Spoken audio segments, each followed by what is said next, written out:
नमस्कार, मी सौ मयुरी नरावार. अम्मा न्यूज मराठी बातमीपत्रामध्ये आपले स्वागत आहे. पाहूयाच्या ठळक बातम्या.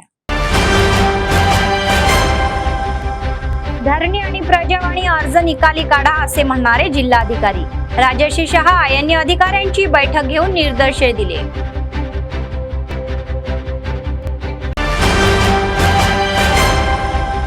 खरीप लागवडीची तयारी करणारे शेतकरी. मागणीचा प्रकार म्हणजे कापूस बियाणांचा तुटवडा.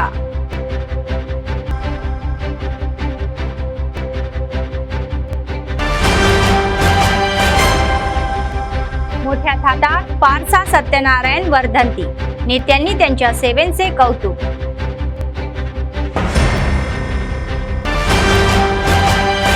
आजच्या सविस्तर बातम्या.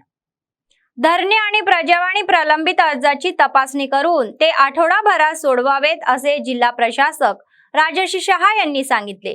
प्रलंबित अर्जाबाबत धरणी आणि यांनी बुधवारी जिल्हाधिकारी कार्यालयाच्या सभागृहात महसूल अधिकाऱ्यांची बैठक घेऊन त्यांचे निराकरण करण्याचे निर्देश दिले.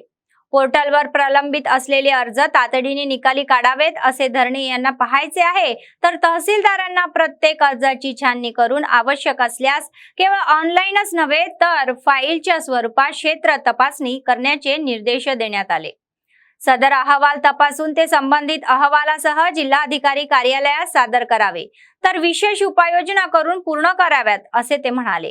या बैठकीत अप्पर जिल्हाधिकारी श्यामला देवी, आरडीओ विनोद जीवाकर रेड्डी, तहसीलदार, सर्वेक्षक आदी सहभागी झाले होते.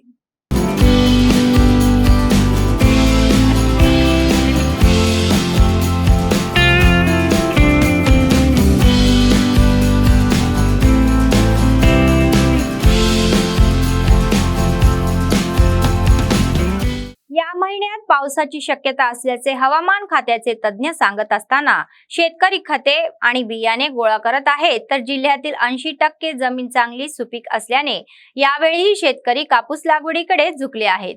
त्यानुसार जिल्हा कृषी विभागाने उपक्रम तयार केले आहे.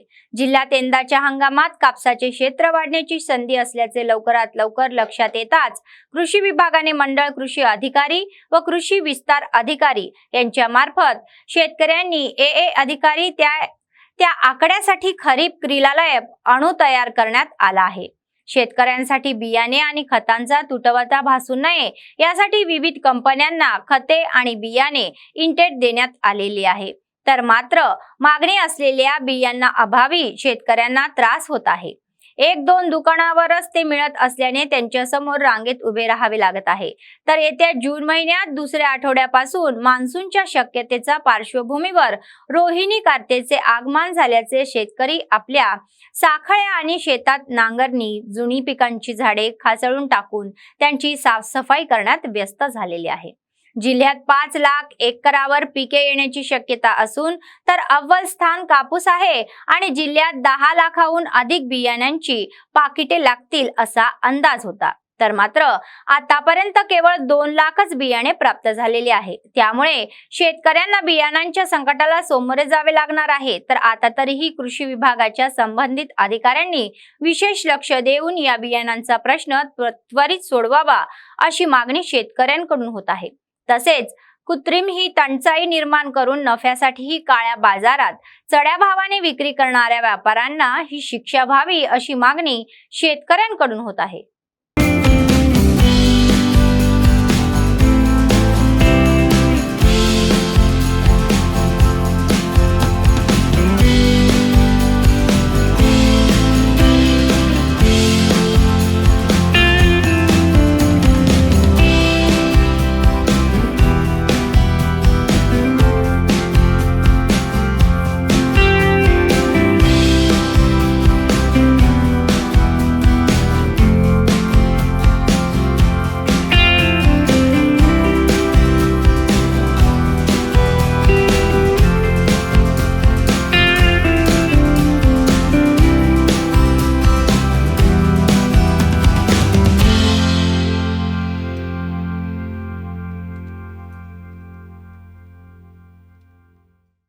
कामगार चळवळीचे नेते आणि CITUचे संस्थापक पारसा सत्यनारायण यांची ही सेवा अस्मरणीय आहे असे संघटनेचे जिल्हा सरचिटणीस अन्नमोल्ला किरण यांनी सांगितले. आदिलाबाद जिल्हा समितीच्या संयुक्त विद्यमानाने शहरातील सुंदरय्या भवनात पारसा सत्यनारायण यांची 9वी वर्धंती साजरी केली, तर त्यांच्या प्रतिमेला पुष्प अर्पण केले. कामगारांच्या हक्कांसाठी त्यांनी केलेले संघर्ष, आंदोलने ही आठवण्यात आली. तर गुंटूर जिल्ह्यातील सट्टनपल्ली गावात ही जन्मलेल्या सत्यनारायण नाडू यांनी निजामाच्या शोषण आणि अत्याचाराविरुद्ध तेलंगणातील शेतकऱ्यांच्या सशस्त्र लढ्यात मोठी भूमिका बजावली. त्यांनी 2 वर्ष ही तुरुंगात आणि गुप्ततेत घालवली, तर ते कार्यकर्त्यांचे आणि मनापासून त्यांनी स्वागत केले. त्यांची प्रेरणा घेऊन त्यांच्या हक्कांसाठी लढायचे आवाहन त्यांनी समस्त कामगार वर्गाला केले.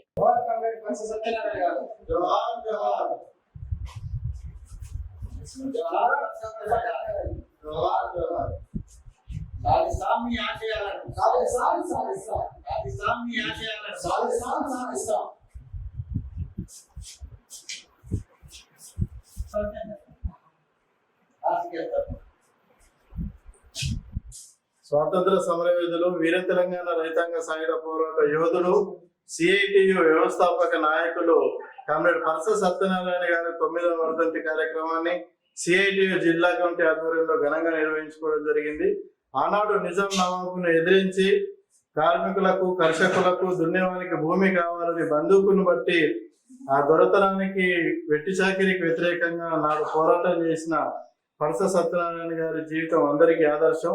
స్వాతంత్రానంతరం కూడా భారతదేశంలో ప్రజలు ఎదుర్కొంటున్న సమస్యలపైన, కార్మికులు ఎదుర్కొంటున్న సమస్యలపైన రాజీ లేని పోరాటాలను నిర్వహించిన ఘనత పరస సత్యనారాయణ గారికి ఉన్నది.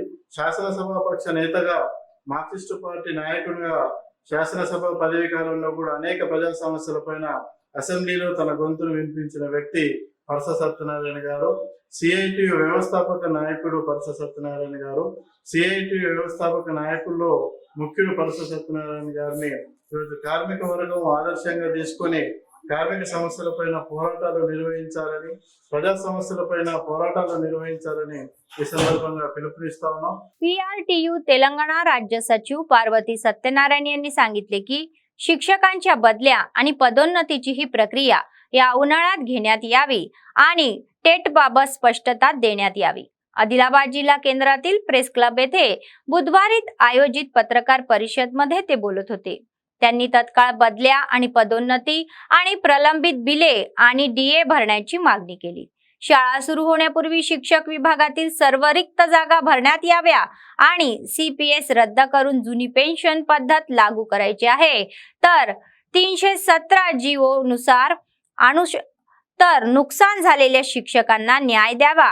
तर केजीबीवी शाळांमध्ये कर्तव्य बजावणाऱ्यांना एमटीएस देण्यात यावी असा उल्लेखही आहे. तसेच गतवर्षी बदली झालेल्या शिक्षकांना 2 जून पर्यंत संबंधित पदावर कार्यमुक्त होण्यास सांगितले.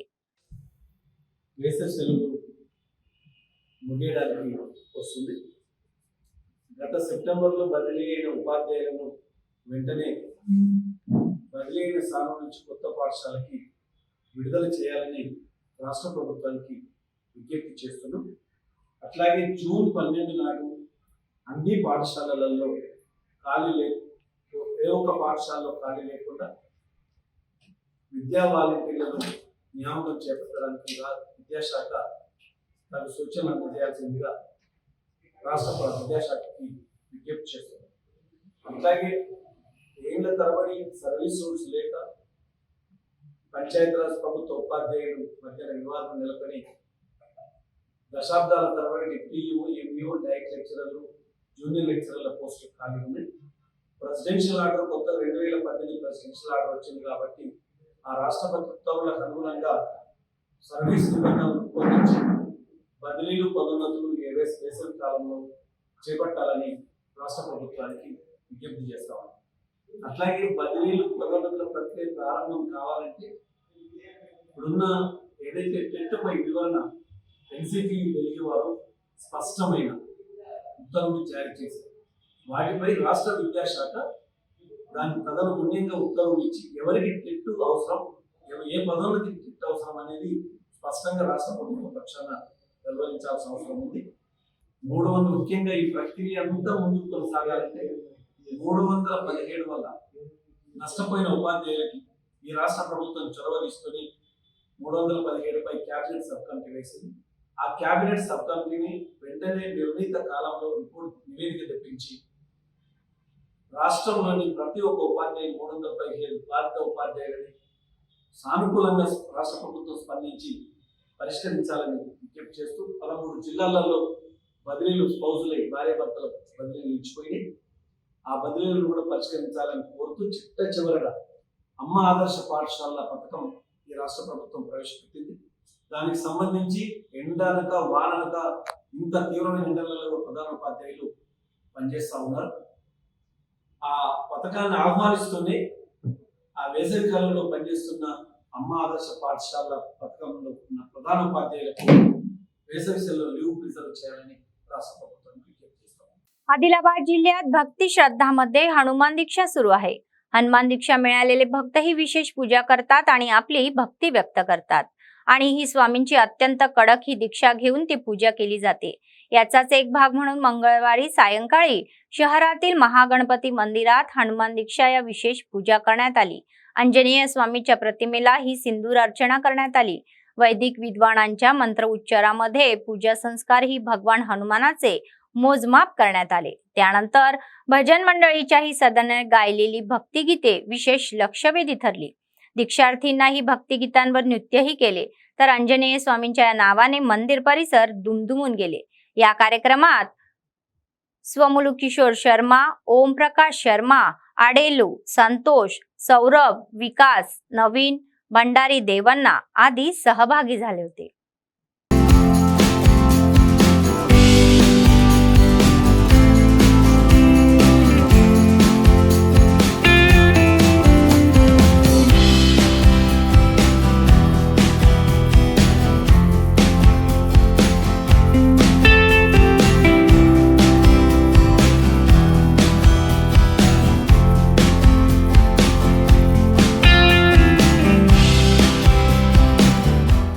आर्य वैश्य संगमचे नगर अध्यक्ष पोटावार राजेश्वर म्हणाले की विद्यार्थ्यांनी कठोर अभ्यास करून उत्कृष्ट निकाल मिळवून पालकांची स्वप्ने साकार करण्यासाठी कठोर परिश्रम करावे.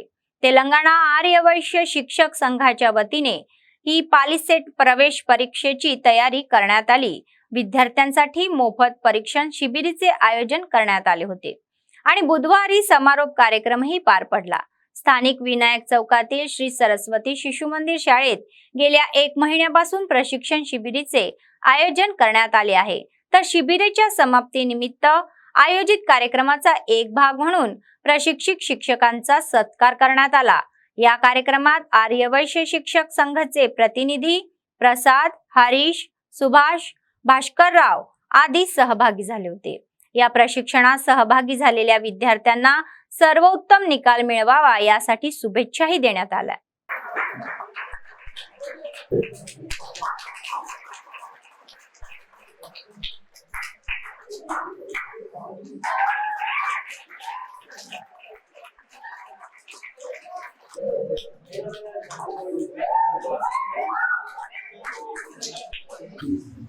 పార్టీని కోచింగ్లో ప్రవేశం తీసుకొని పార్టీకి రేపు ఎల్లుండి ఎగ్జామ్లో అందరూ మంచి మార్కులు ఉత్తీర్ణులు కావాలని మా టాటా గ్రూప్స్ వారు ఏదైతే పోయిన సంవత్సరం ఈ కోచింగ్ కార్యక్రమాన్ని నిర్వహించారో మరి ఈ సంవత్సరం కూడా అదే విధంగా నిర్వహిస్తూ మన పిల్లల మన భవిష్యత్తు మీ భవిష్యత్తు మీ చేతిలో ఉంటుంది.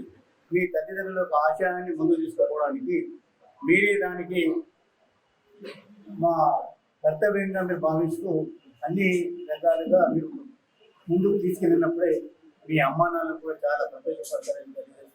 మరి ఈ కార్యక్రమం ఇంత పెద్ద కార్యక్రమం ఒక విద్యాదానం. ఇప్పుడు మీ సార్ చెప్పారు, విద్యకు కులము మతము ఏది ఉండదు. విద్య దానం చేసేవారు ఎవరైనా చేస్తారు. మరి ఈరోజు టాటా గ్రూప్స్ వారు మరి ఏదైతే మా ఎంకన్న సార్ చాలా చొరవ తీసుకొని విద్యార్థులకు ఒక భవిష్యత్తును ముందుకు తీసుకుపోవడానికి ఈ కోచింగ్ని ఇక్కడ పెట్టడం చాలా శుభోదయం. పోయిన సంవత్సరం చాలా మందికి ర్యాంక్ వచ్చేసి చాలా మంది పార్టీలో జాయిన్ కావడం జరిగింది. మరి ఈ సంవత్సరం కూడా మీరందరూ కూడా ఎక్కువ సంఖ్యలో పాలిటెక్నిక్ కాలేజీలో మీరు మంచి ర్యాంక్ తీసుకొని ఒక మంచి సీట్ని సంపాదించి ఒక మంచి ఉన్నత స్థితికి పోతాడని నేను తెలియజేస్తున్నాను. भाजपच्या 10 वर्षाच्या राजवटीत कोणालाही न्याय मिळालेला नाही असा आक्षेप सीपीएम नेत्यांनी घेतला. तर सीपीएमचे राजकीय प्रशिक्षण वर्ग बुधवारी आदिलाबाद जिल्हा मुख्यालयातील स्थानिक सीआयटी कार्यालयात आयोजित करण्यात आले होते. तर यावेळी नेत्यांनी विविध विषयांवर ही चर्चा केली. केंद्र व राज्य सरकारने गेल्या 10 वर्षात अवलंबलेली धोरणे, सध्याची राजकीय परिस्थिती, निवडणूक व्यवस्था व इतर विषयांवर त्यांनी कार्यकर्त्यांशी विस्तृत चर्चा केली. पक्षांचे ज्येष्ठ नेते लंका राघव, बंडी दत्तात्री, मंजुळा आदी सहभागी झाले होते. यावेळी बोलताना सीपीएमचे नेते लंका राघव म्हणाले की भाजपच्या 10 वर्षाच्या राजवटीमध्ये कोणत्याही गटाला न्याय मिळालेला नाही. जनतेला दिलेली आश्वासने पूर्ण करण्यात भाजप सरकार पूर्णपणे अपयशी ठरले आहे असे ते म्हणाले. सध्याचे राजकारण, निवडणुका आणि सीपीएमची भूमिका याबाबत कार्यकर्त्यांना प्रशिक्षण दिले जात असल्याचे त्यांनी स्पष्ट केले. మన మోడీ నాయకత్వంలో బీజేపీ 10 సంవత్సరాల నుండి అధికారంలో ఉన్నది. ఈ మోడీ నాయకత్వం అనేటువంటిది ఫెయిల్యూర్ అయింది. దేశంలో ప్రజల సమస్య వాళ్ళు బీజేపీ ఎన్నికల ముందు అనేక హామీలు ఇచ్చిండు, ఒక్క హామీ కూడా అమలు చేయలేదు. అది ధరలు తగ్గిస్తామన్నది కూడా అమలు చేయలేదు. నిరుద్యోగంలో ప్రతి సంవత్సరం ఇస్తున్న 2 కోట్లు కానీ ఇట్లాంటి అభివృద్ధి కార్యక్రమాలకు కానీ సామాజిక తరగతిలో రైతులు ఏ వర్గ సమస్యలు అనేటువంటి పట్టించుకోలేదు. ఈ సమస్యలను పక్కదారి పట్టించడం కోసం రామ మందిరం అని, అయోధ్య అని, అట్లనే కాశ్మీర్ ఇష్యూ, పాకిస్తాన్ అని చెప్పి చైనా యుద్ధం అని నిరంతరం ఈ వీటితోని పక్కదారి పట్టించి మోసం చేస్తా ఉన్నాడు. ఇప్పటి వరకు 5 విడతల ఎన్నికలైనాయి. ఆ వస్తున్నటువంటి టీవీ వాళ్ళు, పేపర్ వాళ్ళు చెప్పేటువంటి సర్వేలలో ఏం తెలుస్తున్నదంటే మోడీకి లేదా బీజేపీకి 200 సీట్లు కూడా రావు అనేటువంటిది సర్వేలలో చెప్తా ఉన్నారు. ఖచ్చితంగా దేశంలో బీజేపీకి, మోడీకి వ్యతిరేకంగా ఈ ప్రజానీకం అనేటువంటిది జూన్ 4వ తారీఖున తీర్పు ఇవ్వబోతున్నారు. ఇది శుభ పరిణామం. ఈ దేశానికి శనిపోతుంది బీజేపీ ఓడిపోతే. మరి ఇండియా కూటమి, కాంగ్రెస్ కానీ వామపక్షాలు మిగతా వాళ్ళంతా కలిసి ఈ దేశంలో బీజేపీ చేసినట్టు దానికి ప్రత్యామ్నాయమైనటువంటి ఒక దేశాభివృద్ధి, ప్రజల సంక్షేమం, సామాజిక తరగతులు, వివిధ వర్గాల యొక్క సంక్షేమం దృష్టిలో పెట్టుకొని పరిపాలన రాబోయే కాలంలో ఉంటుందని ఈ శుభ పరిణామం అనేటువంటి దాని సందర్భంగా ఈ మీటింగులు, ఈ క్లాసులు అనేటువంటి నిర్వహిస్తుంది. जिल्हा अध्यक्ष मुनगेला नरसिंग म्हणाले की इंटक राज्य समिती त्यानुसार जिल्हा समिती बरखास्त करत आहे. बुधवारी शहरातील प्रेस क्लब येथे आयोजित पत्रकार परिषदेमध्ये ही माहिती देण्यात आली. जिल्हा अध्यक्ष व युवक अध्यक्ष वगळता इतर सर्व पदे रद्द करण्यात आल्याचे सांगण्यात आले. सर्वांनी या बाबीकडे लक्ष द्यावे ही विनंतीही करण्यात आली. तर गटातटाचे राजकारण न करता लवकरच नवीन समितीची निवड करण्यात येणार असल्याचे त्यांनी स्पष्ट केले. ఐఎన్టీసీ రాష్ట్ర కమిటీ ఆదేశానుసారం ఆదిలాబాద్ జిల్లాలోని ఆదిలాబాద్ జిల్లా అధ్యక్షులు మినా మరియు ఆదిలాబాద్ ఐఎన్టీసీ యువత అధ్యక్షులు మినా జిల్లా కమిటీని పూర్తిగా రద్దు చేయడం జరిగినది. ఏదైతే ఈ కమిటీలో ఉన్న కొందరు వ్యక్తులు మరి ప్రైవేటుగా జిల్లా కమిటీకి తెలియకుండా గ్రూప్స్ వాట్సాప్ ఓపెన్ చేసి పార్టీకి మరియు ఐఎన్టీసీకి తీవ్ర నష్టం కలిగించే ప్రవర్తన జరుగుతూ ఉన్నది. కాబట్టి రాష్ట్ర కమిటీ ఆదేశాలను మరి ఈ గ్రూపులను రద్దు చేయడం జరిగింది. ఈ సభ్యులందరినీ రద్దు చేయడం జరిగింది. మరి ఇప్పటికైనా మూసేసి మరి ఉంటే బాగుంటుంది, లేకుంటే చట్టపరమైన చర్యలు తీసుకోబడాలని తెలియజేయాలి. भारतीय बौद्ध महासभेच्या जिल्हा शाखेने या महिन्याच्या 23 तारखेला जिल्हा केंद्रातील आंबेडकर चौकात आयोजित केलेले बौद्ध महोत्सव यशस्वी करण्यात आहे. तर राज्याचे मुख्य सचिव रत्नजादे प्रज्ञा कुमार व जिल्हा अध्यक्ष विठ्ठल बुकुटे यांनी निवेदन दिले. जिल्ह्यातील बौद्ध यात्रेकरू आणि भाविकांनी मोठ्या प्रमाणात मेळावा बोलवावा. तर मुंबई येथील बौद्ध भिक्षू पूजा बांते आणि सारीपूत महारते, अणुमादशी आणि संघमित्रा यांच्या हस्ते पंचायत ध्वजारोहण व बुद्ध वंदना होणार असल्याचे त्यांनी सांगितले. अशोक बुद्ध विहार मध्ये पंचशिला ध्वजारोहण होणार असल्याचा उल्लेखही आहे. त्यानंतर 10 दिवस चालणाऱ्या बुद्ध धम्म श्रमिना शबीराचाही समारोपाचा कार्यक्रम घेण्यात असल्याचे समोर आले आहे. ధ్వజారోహణ అలాగే మన వందన కార్యక్రమం ఉంటది కాబట్టి మరి ఈ కార్యక్రమానికి ముంబై నుంచి పూజ్య భంతేజులు సారీపుత్ గారు అలాగే వారి యొక్క సామనేర్ శిబిర్ ఏదైతే 10 రోజుల నుంచి ఉన్నదో ఆ సామనేరులో ఉన్న బౌద్ధ భిక్షులు అందరూ కూడా అక్కడ హాజరు కావస్తున్నారు. మరి అలాగే 9 గంటలకు మరి కైలాష్ నగర్ అశోక బుద్ధ విహార యందు మరి ధ్వజారోహణ కార్యక్రమము అలాగే బుద్ధ వందన మరియు పరిత్రాన్ పాట కూడా ఆ కార్యక్రమం ఉంటుంది కాబట్టి మరి దాని తర్వాత పూజ్య భంతుజులు ఏదైతే దూరం నుంచి ఇచ్చేస్తున్నారో అలాగే ఈ కార్యక్రమము భారతీయ బౌద్ధ మహాసభ ఆధ్వర్యంలో జిల్లా శాఖ ఆధ్వర్యంలో కొనసాగుతుంది.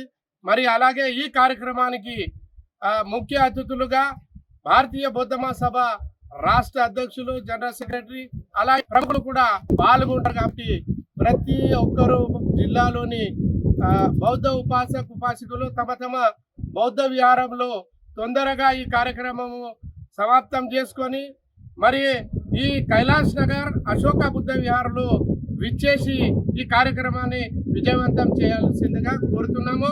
అదేవిధంగా మరి 10 రోజుల ఏదైతే సామనేర్ శిబిర్ ఉందో అది కూడా మరి ఇక్కడ సమాప్తి కార్యక్రమం ఉంటుంది కాబట్టి మీరందరూ కూడా ఈ కార్యక్రమాన్ని విచ్చేసి మరి మధ్యాహ్నం భోజన కార్యక్రమం కూడా ఉంటుంది. మరి ప్రత్యేకించి బౌద్ధ ఉపాసకులకు వినంతి చేస్తున్నాము, మీరందరూ ఈ కార్యక్రమానికి విచ్చేసి విజయవంతం చేయాల్సిందిగా కోరుతున్నాం. జై భీమ్. सर्वांना सुप्रीम जय भीम. आणि 2567वा जयंती साजरी होत आहे. सकाळी 8 वाजता आंबेडकर चौकात पंचशील ध्वजारोहण होत आहे. तसेच कैलासनगर बुद्ध विहार येथे 9 वाजता ध्वजारोहण वंदना कार्यक्रम होणार आहे. मग त्याच्यानंतर दुपारी भोजनदानाचा कार्यक्रम आहे. त्यानंतर मग भिक्षू संघाचं प्रवचन राहील आणि त्यानंतर आमचे शिक्षक ते सर्वांचं प्रवचन राहील आणि राष्ट्रीय अध्यक्ष येणार आहेत त्यांचं पण राहील मार्गदर्शन. या सर्वांचं मार्गदर्शन राहील. सर्वाला आम्ही गावोगाव जाऊन सांगलो, त्यांनी सर्वजण बौद्ध उपासिकांना उपासिक या कार्यक्रमाला येऊन या कार्यक्रमाची शोभा वाढवावी हीच सर्वांना विनंती. लोकसभा निवडणुकीच्या पार्श्वभूमीवर विविध पक्षाच्या उमेदवारांच्या विजय पराजयावर सत्ता जोमाने सुरू नसल्याचे दिसून येत आहे. तर कार्यालयात केवळ क्रिकेट सामन्यापुरतीच मर्यादित असलेली बेटिंग संस्कृती आता राजकारणातही पसरलेली आहे. हे चौघे जिथे एकत्र येतात तिथे ते प्रामुख्याने निवडणुकीतील विजय पराजयाची ही चर्चा करतात. इतर एक पाऊल पुढे टाकत उमेदवाराचा विजय पराजयावर ऑनलाईन सट्टेबाजी करून त्यांचे नशीब तपासत आहे. प्रमुख पक्ष BRS, काँग्रेस आणि भाजपच्या उमेदवाराच्या नावावर बेटिंग सुरू आहे. स्पर्धेत उभे राहिलेले उमेदवारांचा पूर्वीचा इतिहास, सध्याची ताकद आणि कुमकुमता हे पाहून मूल्यांकन केले जात आहे. त्यांच्या पक्षाचे नेते जिंकतील की नाही, असे ते जिंकतील का अशी चर्चा करणे नित्याचेच झालेले आहे.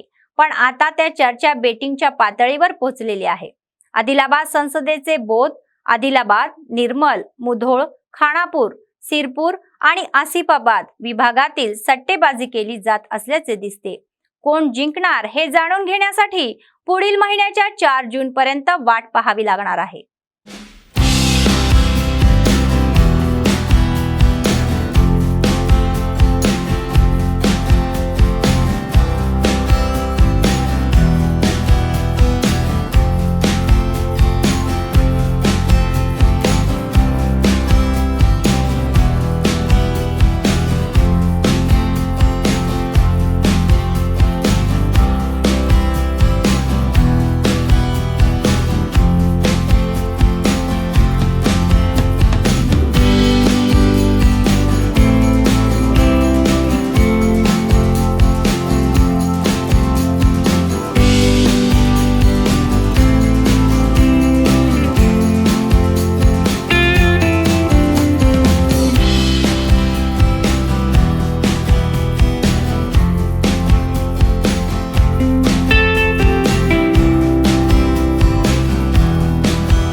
बातमी संपण्यापूर्वी पुन्हा एकदा ठळक बातम्या.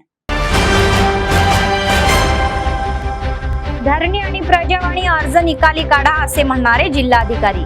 राजर्षी शहा यांनी अधिकाऱ्यांची बैठक घेऊन निर्देश दिले.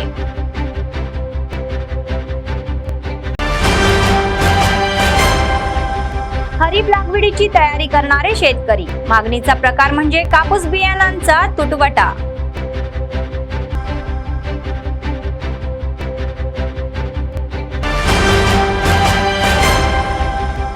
मोठ्या थाटात पारसा सत्यनारायण वर्धंती. नेत्यांनी त्यांच्या सेवेचे कौतुक.